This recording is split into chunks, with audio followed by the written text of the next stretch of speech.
The time in the classroom is very important. The instructor needs to know how to best utilize that time.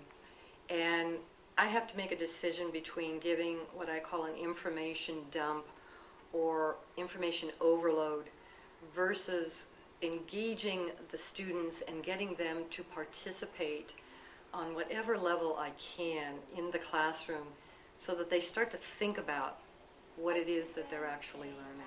What Susan did for us on the first day was for us to make a collage of all the things that inspired us and like what we were passionate about.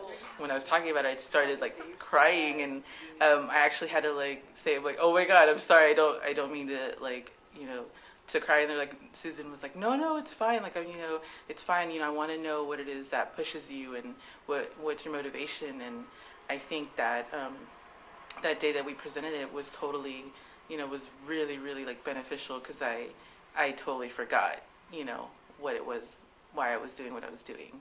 With regards to the technical information, there's much too much information for the students to learn in school.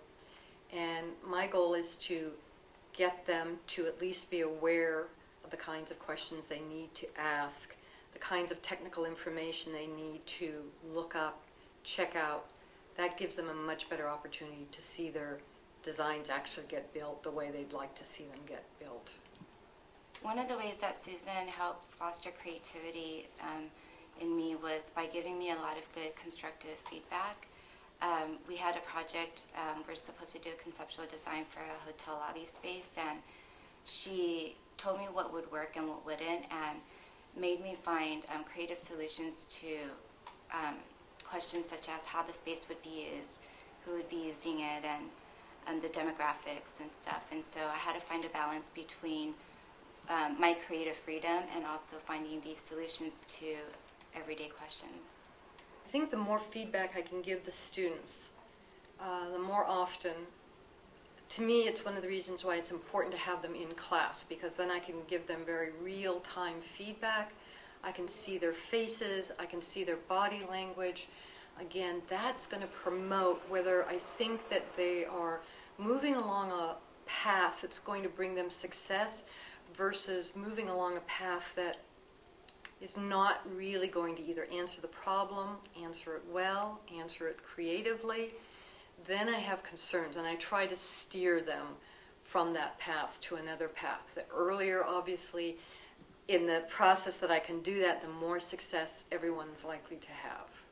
She critiques you in a nice way, so if something wrong, she tells you.